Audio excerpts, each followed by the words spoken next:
Hello students, आज हम लोग न्यू मॉक टेस्ट स्टार्ट करने जा रहे हैं और इससे पहले भी हम काफी सारे मॉक टेस्ट करा चुके हैं, तो वो आप लोग चैनल पर जाकर देख सकते हैं। क्योंकि इस बार काफी न्यू पैटर्न आने वाला है, जिसमें हो गया permutation, combination, Karl Pearson, coefficient of skewness. तो ये स्टैटिक्स के काफी सारे क्वेश्चंस पूछे जा रहे हैं, तो हमें कुछ भी नहीं छोड़ना है, हमें सारे क्वेश्चंस को सॉल्व करना है। और डेली हम मॉक टेस्ट करते रहेंगे, तो डेली हमारे सारे कॉन्सेप्ट की प्रैक्टिस होती रहेगी, सारे तरीके के प्रश्न हम हल कर पाएंगे। यदि हम डेली करेंगे तो डेली हमें फॉर्मूला याद होगा, हमें उसका कॉन्सेप्ट पता चल जाएगा कि ऐसे होता है। तो हमें डेली ही मॉक टेस्ट पर बने रहना है और अपनी तैयारी अच्छी करनी है, क्योंकि ये जो आपका एग्जाम है वो आपका नौकरी पाने का एग्जाम है। तो हमें कुछ भी नहीं छोड़ना है। हमें इस बार जो कंपटीशन है वो भी काफी हाई है, कम से कम 30 लाख बच्चे इस एग्जाम को दे रहे हैं और सीट कितनी है? सीट केवल 15,000 के आसपास है। तो हमें उसी तरीके से मेहनत करनी पड़ेगी कि कितनी कम सीट है और कितने ज्यादा कैंडिडेट हैं। तो डेली हमें मॉक टेस्ट और अपनी तैयारी करते रहना है। तो देखते हैं मॉक टेस्ट का क्वेश्चन नंबर 1। क्वेश्चन देखेंगे, What is the simplified value of x की पावर 128 प्लस 1, x की पावर 32 प्लस 1, x की पावर 64 प्लस 1, x की पावर 16 प्लस 1, x की पावर 8 प्लस 1, x की पावर 4 प्लस 1, x की पावर 2 प्लस 1, x प्लस 1 का सरलीकृत मान क्या है, या सिंप्लाइड फॉर्म वैल्यू इसकी क्या है, ये हमें बताना है। तो इस तरीके के क्वेश्चन को हम ओरली भी सॉल्व कर सकते हैं। इतने बड़े क्वेश्चन को केवल हम ओरली सॉल्व कर सकते हैं। तो ओरली कैसे सॉल्व करेंगे, पहले हम वो देख लेते हैं। तो हम देखेंगे कि यहाँ पर पावर क्या हो रही है, डबल हो रही है। 1 2, 1 की दूनी 2, 2 के दूनी 4, 4 दूनी 8, 8 दूनी 16, 16 दूनी 32, 32 दूनी 64, 64 दूनी 128। राइट। तो हम क्या करेंगे, जब पावर हमारी डबल हो रही है तो हम सबसे बड़ी पावर देखेंगे। सबसे बड़ी पावर हमारी क्या है, x की पावर 128 प्लस 1। तो हम क्या करेंगे, पावर को डबल कर देंगे, 256 कर देंगे। 128 टू जा 256, 128 की जो पावर सबसे बड़ी होगी उसको हम 2 से मल्टीप्लाई कर देंगे। तो 128 दूनी 256। यहाँ पर साइन प्लस का है तो हम माइनस लगा देंगे। राइट। और हम क्या करेंगे, यहाँ पर हम देखेंगे कि क्या है, x प्लस 1 है। x प्लस 1 है तो हम नीचे क्या कर देंगे, x माइनस 1 कर देंगे। राइट। तो जस्ट अ सेकेंड, ये क्वेश्चन हमारा सॉल्व हो जाएगा। लेकिन इसका प्रॉपर सॉल्यूशन क्या है, प्रॉपर सॉल्यूशन करने के लिए हम क्या करेंगे, जैसे हमारे पास है x की पावर 128 प्लस 1, x की पावर 32 प्लस 1, x की पावर 64 प्लस 1, x की पावर 16 प्लस 1, x की पावर, ये वही क्वेश्चन हम उतार रहे हैं, x की पावर 8 प्लस 1 प्लस 1, x की पावर 4 प्लस 1, x की पावर 2 प्लस 1 और x प्लस 1। राइट। ये हमारा क्वेश्चन में हमें दिया गया है। तो कैसे करेंगे, हम देखेंगे कि यहाँ पर x प्लस 1 है, तो यहाँ पर हम x माइनस 1 और से मल्टीप्लाई करें और x माइनस 1 से हम डिवाइड करें। राइट। तो जब हम इसकी और इसकी मल्टीप्लाई करेंगे, हम जानते हैं a plus B, a minus B क्या होता है, a स्क्वायर माइनस का b स्क्वायर होता है। ये फॉर्मूला हम पढ़ चुके हैं। तो x प्लस 1 और x माइनस 1 की हम मल्टीप्लाई करेंगे तो ये क्या आ जाएगा, यहां से आ जाएगा x स्क्वायर माइनस 1। राइट। अब x स्क्वायर माइनस 1 आ गया। अब x स्क्वायर माइनस 1 की हम x स्क्वायर प्लस 1 से मल्टीप्लाई करेंगे तो क्या हो जाएगा, x की पावर 4 माइनस 1 हो जाएगा। राइट। अब इस x की पावर 4 माइनस 1 की x की पावर 4 प्लस 1 से हम मल्टीप्लाई करेंगे तो क्या आ जाएगा, x की पावर 8 माइनस 1। राइट। अब इसकी और इसकी हम मल्टीप्लाई करेंगे तो क्या आ जाएगा, x की पावर 16 माइनस 1। राइट। अब इसकी और इसकी मल्टीप्लाई करेंगे तो ये क्या आ जाएगा, x की पावर 32 माइनस 1। अब इसकी पावर 32 माइनस 1 की x की पावर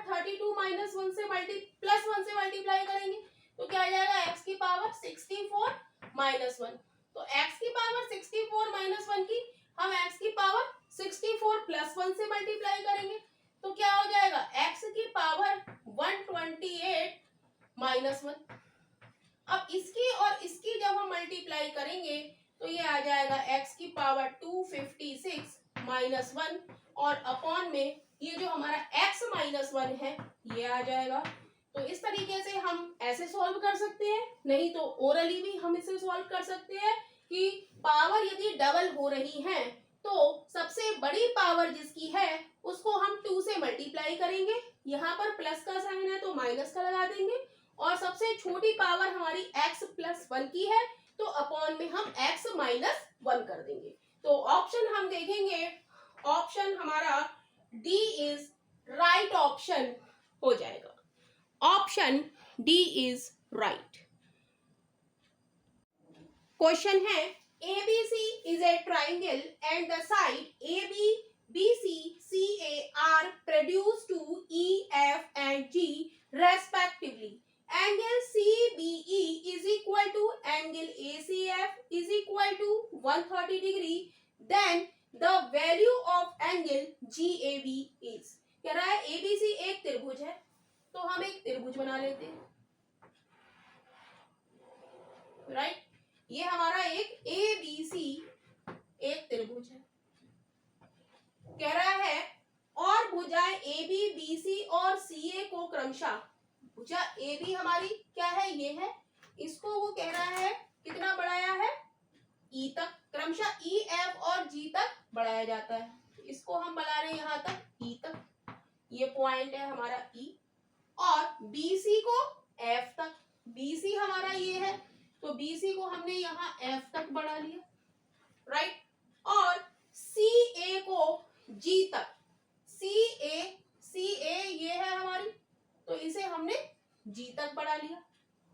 तो कह रहा है यदि angle CBE is equal to angle ACF is equal to 130 degree, कह रहा है एंगल CBE कौन सा एंगल है, CBE ये वाला जो एंगल है हमारा ये कितना है 130 डिग्री, और एंगल ACF ये भी हमारा कितना है 130 डिग्री है, राइट। तो हम जानते हैं कह रहा है कि एंगल GA और B इस एंगल का मान हमें बताना है, राइट। तो कैसे बताएंगे हम देखेंगे कि ये पूरी हमारी स्ट्रेट लाइन है तो पूरा एंगल कितने का होगा 180 डिग्री का होगा, पूरा एंगल ये कितने का होगा 180 डिग्री का, और यहां से यहां तक ये दिया है कितना 130, तो 180 - 130 कितना हो गया 50 डिग्री। तो ये वाला जो एंगल हमारा है ये वाला ये कितना आ गया 50 डिग्री आ गया। स्ट्रेट एंगल कितने डिग्री का होता है 180 डिग्री का होता है, तो पूरा एंगल हमारा 180 का, और यहां से यहां तक उसने दे दिया है 130, तो 180 में से 130 हम सब्ट्रैक्ट करेंगे तो कितना आ गया 50 डिग्री, तो ये वाला एंगल हमारा 50 डिग्री आ गया। अब यहाँ पर भी हम देखेंगे कि ये हमारी एक स्ट्रेट लाइन है और स्ट्रेट एंगल कितने डिग्री का होता है 180 डिग्री का होता है। पूरा एंगल हमारा यहाँ से देख लेते हैं, ये जो पूरा एंगल है ये कितने का है 180 का है, राइट, और यहाँ से यहाँ तक 130 है, तो 180 में ये वाला एंगल हम निकालेंगे तो पूरे में से हम ये वाला एंगल सब्ट्रैक्ट कर दें 180 - 130, तो ये वाला एंगल भी कितना आ गया 50 डिग्री आ गया। 180 में से 130 सब्ट्रैक्ट करेंगे तो क्या आएगा 50 डिग्री, राइट। अब ये दोनों एंगल हमारे पास आ गए, तो हमें बताना है ये वाला एंगल।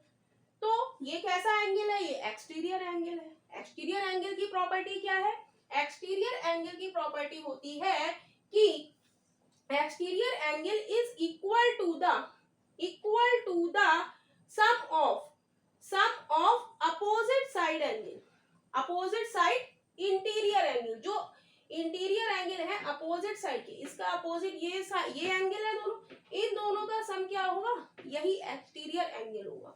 यानी कि ये जो एंगल है ये 50 + 50 क्या होगा 100 डिग्री, राइट। इतनी बात क्लियर है क्या क्या करा हमने इस क्वेश्चन में, फिर से देख लेते हैं। एबीसी हमारा एक त्रिभुज है, वो कह रहा है कि AB BC और CA को आपको बढ़ाना है, AB को E तक, BC को F तक और AC को G तक बढ़ाना है। बढ़ा लिया, राइट। अब वो कह रहा है कि ये वाला जो एंगल है ना, एंगल CBE, ये कितना दिया है 130, और एंगल ACF ये हमें दिया है 130, ये उसने क्वेश्चन में दिया है। तो इस एंगल की वैल्यू हम कैसे निकालेंगे, पूरा एंगल, ये कैसी लाइन है, स्ट्रेट लाइन पे एंगल 180 डिग्री, तो 180 में से 130 घटाएंगे तो ये एंगल आ गया हमारा 50 डिग्री। ऐसे ही ये स्ट्रेट लाइन है, पूरा एंगल 180 डिग्री का, उसमें से 130 घटा दिया तो ये वाला एंगल आ गया।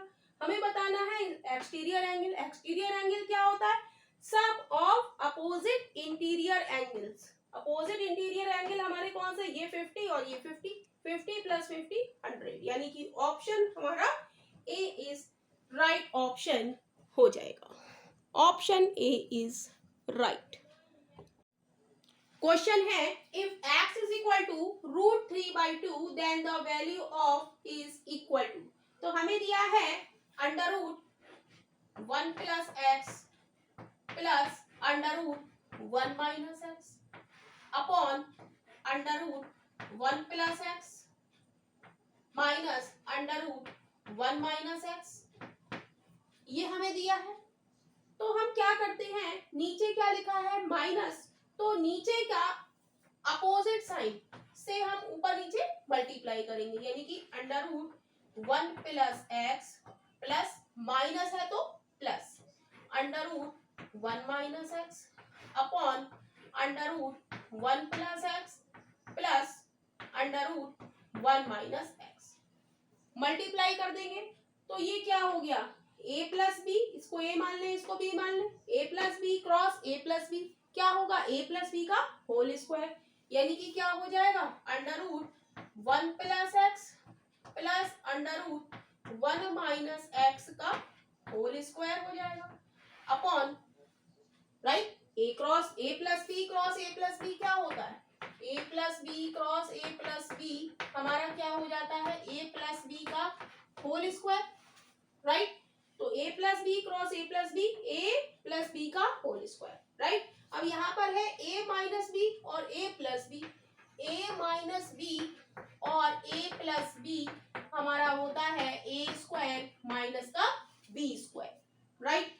तो यहाँ पर क्या हो जाएगा 1 प्लस एक्स √1 प्लस एक्स का स्क्वायर, यानी कि 1 plus x minus 1 minus X, right, क्या हो जाएगा, राइट।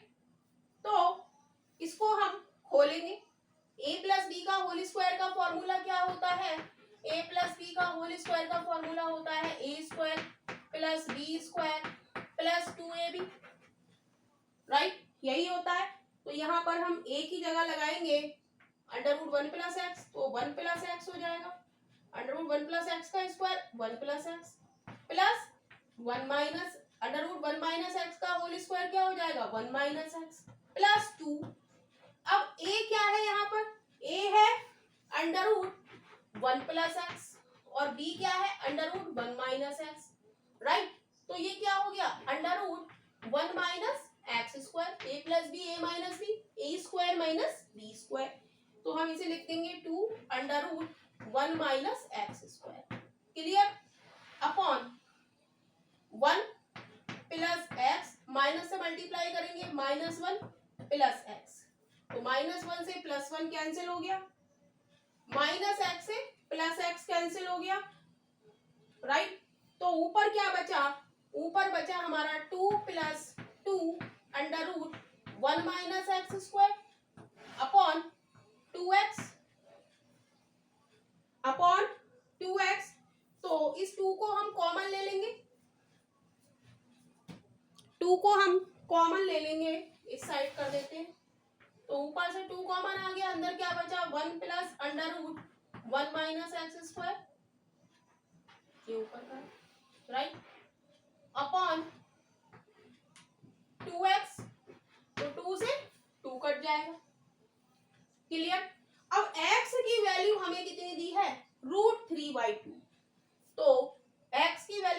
3/2 पुट करेंगे 1 प्लस अंडर रूट एक्स हमें दिया है √3/2 तो एक्स स्क्वायर क्या हो जाएगा 3/4 हो जाएगा √3 क्रॉस √3 क्या होगा 3 और 2 का स्क्वायर 4 तो 1 माइनस 3/4 अपॉन √3/2 अपॉन √3/2 तो इसको सॉल्व करेंगे 1 माइनस 3/4 क्या हो जाएगा 4 माइनस 3 1/4 और इसका है अंडर रूट तो ये हो जाएगा 1/2 यानी कि इसकी वैल्यू हमारी कितनी आ गई 1/2 तो करेंगे 1 upon under root 3/2 plus 1/2 upon √3/2 फिर यहाँ पर कर देंगे सॉल्व इसको तो ये नीचे 2 है ऊपर जाके ऊपर आ जाएगा राइट 2 अपॉन √3 हो जाएगा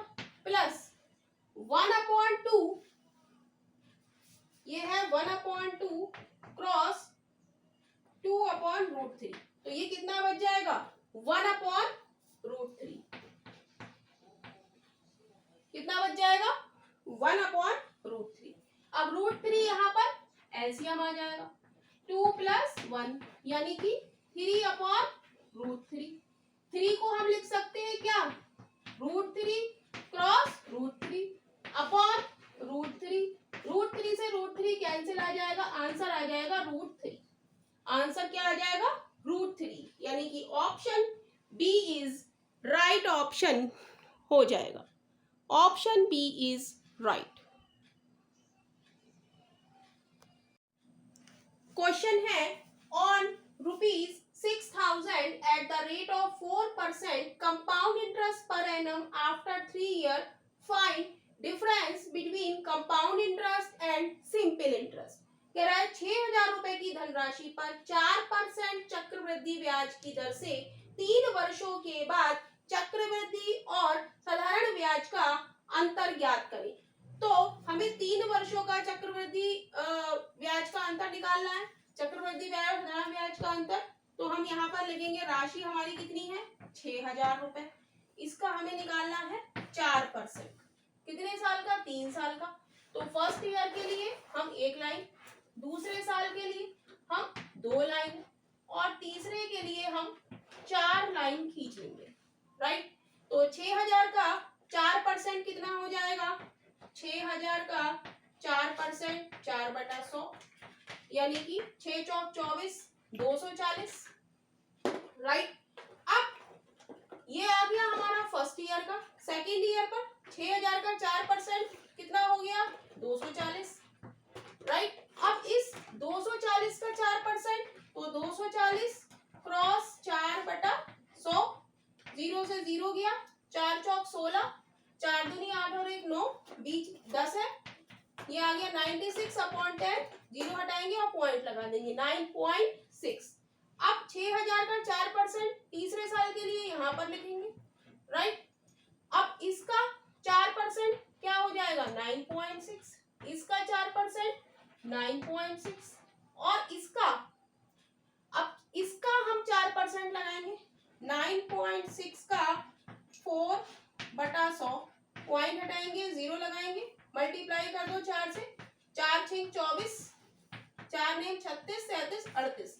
0.384 तो यहाँ लिख देंगे हम 0.384 और हमसे वो कह रहा है कि चक्रवृद्धि ब्याज और साधारण ब्याज का अंतर निकालो तो ये हमारा टोटल क्या होता है ये टोटल जो हमने निकाला है ये हमारा क्या होता है CI minus SI compound interest minus simple interest और ये क्या होता है हमारा सिंपल इंटरेस्ट राइट तो इसको हमें निकालना है क्या CI माइनस SI तो इसको हम ऐड कर लेंगे हम देखेंगे 9.6 प्लस 9.6 प्लस 9.6 तो ये 3 से मल्टीप्लाई कर देंगे 3 छंग 18 3 एम 27 और 1 28 28.8 प्लस 0.384 तो इसको हम ऐड करेंगे 28.8 में 0.384 हम ऐड करेंगे तो 4 8 9 10 11 29 क्या हो जाएगा 29.184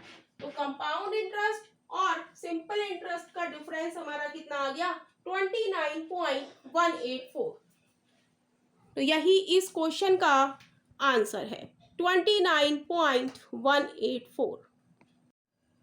क्वेश्चन है हेक्सागन शब्द के अक्षरों को कितने तरीकों से क्रमबद्ध किया जा सकता है, स्वर कितने शब्दों में एक साथ होंगे। In how many ways can the letter of the word hexagon be permuted, in how many words will the vowel be together. तो हमें वर्ड दिया है H E X A G O N, right. स्वर या vowel हम जानते हैं, vowel क्या होते हैं, वॉवेल या स्वर ये क्या होते हैं A E I O U, right. ये हमारे 5 वॉवेल होते हैं। तो इस लेटर में हमारे वॉवेल कौन से हैं, ये ए है AEIOU, एक तो ए है, एक ओ है और क्या है ई। तो वॉवेल हमारे कितने हैं, स्वर हमारे कितने हैं 3 हैं। तो इन्हें एक डिब्बे में बंद कर दो, एक डिब्बे में बंद कर दो, ए और ओ, और बाकी कितने बचे, एच बचा, एक्स बचा, जी बचा और एन होना। तो टोटल हमारे इनको हमने एक मान लिया, इन वॉवेल को हमने एक डिब्बे में बंद कर लिया और इसको हमने एक मान लिया। तो टोटल हमारे कितने हो गए 1 2 3 4 5। तो फैक्टोरियल 5 तरीके से अरेंज कर सकते हैं। लेकिन जो डिब्बी में हमने बंद करे हैं 3 लेटर्स, इनको हम किस तरीके से अरेंज करेंगे, फैक्टोरियल 3 तरीके से। तो फैक्टोरियल 5 को तोड़ेंगे, 5 क्रॉस 4 यहां कर देते हैं, फैक्टोरियल 5 क्रॉस फैक्टोरियल 3। तो 5 cross 4 cross 3 cross 2 cross 1 cross 3 cross 2 cross 1। तो कितना हो गया 5 चौक 20 या 60 दूनी 120, 120 क्रॉस 6 यानी कि 12 छंग 72, 720, यानी कि option D is right option हो जाएगा। Option D is right. Question है पटना शब्द के अक्षरों को कितने प्रकार से व्यवस्थित किया जा सकता है। इन how many veg the letters of the word Patna be arrange. तो हम देखेंगे हमारे पास वर्ड हमें दिया है PATNA,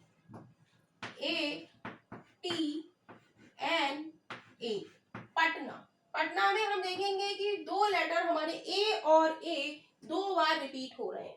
तो हम इस क्वेश्चन को कैसे करेंगे, टोटल हमारे लेटर्स कितने हैं 1 2 3 4 5। तो ऊपर लिखेंगे हम फैक्टोरियल 5 और जितने लेटर रिपीट हो रहे हैं अपॉन में हम उतने लिख देंगे फैक्टोरियल 2। ए कितनी बार रिपीट हो रहा है 2 बार। इसको अब हम सॉल्व करेंगे। फैक्टोरियल 5 होता है 5 क्रॉस 4 क्रॉस 3 क्रॉस 2 क्रॉस 1 और फैक्टोरियल 2 होता है 2 क्रॉस 1। तो 2 से 2 कट जाएगा, 1 से 1 कट जाएगा, आंसर आ जाएगा 5 चौक 20 या 60, यानी कि ऑप्शन हमारा ए इज राइट ऑप्शन हो जाएगा।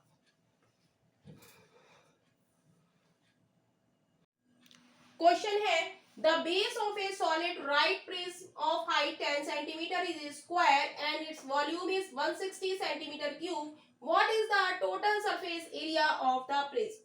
ऊंचाई 10 सेंटीमीटर के एक ठोस सही प्रिज्म का आधार एक वर्ग है, इसका आयतन 160 सेंटीमीटर क्यूब है। प्रिज्म का कुल सतह क्षेत्रफल सेंटीमीटर स्क्वायर में क्या होगा। तो हमें दिया है वॉल्यूम, तो हम लिखेंगे वॉल्यूम ऑफ प्रिज्म क्या होता है, area of base cross height. तो वॉल्यूम हमें दिया है 160 और एरिया ऑफ बेस हमें निकालेंगे। एच हमें कितना दिया है, एच हमें दिया है 10। तो 0 से 0 कट जाएगा, एरिया ऑफ बेस हमारा आ जाएगा कितना 16। बेस हमारा क्या है, एक वर्ग है, तो वर्ग का एरिया क्या होता है ए स्क्वायर इज इक्वल टू 4। तो ए स्क्वायर इज इक्वल टू 16, तो ए बराबर क्या आ जाएगा 4 आ जाएगा। हमसे पूछा है टोटल सरफेस एरिया, राइट। हमसे पूछा है, यहाँ कर देते हैं टोटल सरफेस एरिया। तो टोटल सरफेस एरिया हमारा क्या होता है, curved surface area plus 2 cross आधार का क्षेत्रफल, आधार का क्षेत्रफल। तो कर्व सरफेस एरिया क्या होता है, कर्व सरफेस एरिया हमारा होता है आधार का परिमाप क्रॉस हाइट, आधार का, या लिख देंगे perimeter of base, perimeter of base plus 2 cross area. तो पेरीमीटर ऑफ बेस हमारा क्या है, वर्ग है, और वर्ग का पेरीमीटर क्या होता है 4 और क्रॉस एच आ जाएगा, right. Perimeter of base cross H, तो 4a पेरीमीटर ऑफ उसका वर्ग का कितना होगा 4a cross H plus 2 into area हमारा कितना है, एरिया ऑफ बेस हमारा निकल के आया है 16। तो 4a हमारा कितना है 4, एच हमारी कितनी है 10 प्लस 32, तो ये हो जाएगा 4 चौक 16 ढाई 160 प्लस 32, तो ये हो जाएगा 192। टोटल सरफेस एरिया हमारा हो जाएगा 192, यानी कि option B is right option हो जाएगा, option B is right. Question है convert the decimal number 2689 into equivalent octal number. कह रहा है दशमलव संख्या को उसके समतुल्य अष्टाधारी संख्या में बदलें, यानी कि हमें डेसिमल से ऑक्टल में जाना है, तो हम क्या करेंगे, हम 8 से डिवाइड देंगे। संख्या क्या है हमारी डिजिट 2689, तो डेसिमल से हमें जिसमें जाना है ऑक्टल में जाना है, तो हम 8 से डिवाइड करेंगे।